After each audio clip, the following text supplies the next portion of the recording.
شروع اللہ کا نام لے کر جو بڑا مہربان نہایت رحم والا ہے۔ یہ لوگ کس چیز کی نسبت ایک دوسرے سے پوچھتے ہیں؟ کیا اس بڑی خبر کی نسبت جس میں یہ اختلاف کر رہے ہیں؟ دیکھو یہ انقریب جان لیں گے، پھر دیکھو یہ انقریب جان لیں گے۔ کیا ہم نے زمین کو بچھونا نہیں بنایا اور پہاڑوں کو اس کی میخیں نہیں ٹھہرایا؟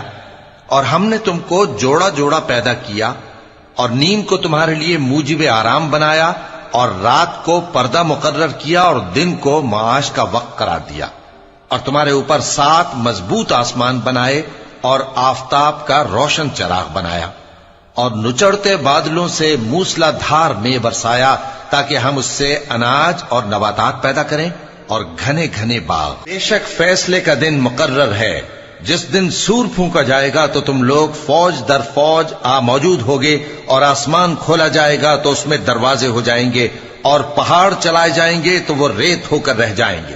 بے شک دوزخ گھات میں ہے، یعنی سرکشوں کے لیے کہ ان کا وہی ٹھکانہ ہے، اس میں وہ صدیوں پڑے رہیں گے۔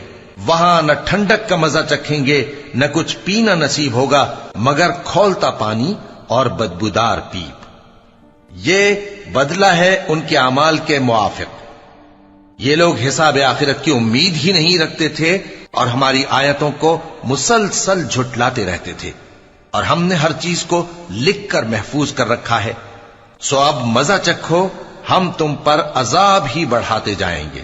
بے شک پرہیزگاروں کے لیے کامیابی کا گھر ہے، یعنی باغ اور انگور اور ہم عمر بھرپور جوان عورتیں اور شراب کے چھلکتے ہوئے جام۔ وہاں وہ نہ بیہودہ بات سنیں گے نہ جھٹلانے کی باتیں۔ اے نبی صلی اللہ علیہ وآلہ وسلم، یہ تمہارے پروردگار کی طرف سے صلہ ہوگا جو حساب کے مطابق انعام ہوگا۔ وہ پروردگار کہ جو کچھ آسمانوں اور زمین میں اور جو ان دونوں کے درمیان ہے سب کا مالک ہے، بڑا مہربان ہے، کسی کو اس سے بات کرنے کا یارہ نہ ہوگا۔ جس دن جبریل امین اور دوسرے فرشتے صف باندھ کر کھڑے ہوں گے تو کوئی بول نہ سکے گا مگر جس کو رحمان اجازت بخشے اور وہ بات بھی درست ہی کہے۔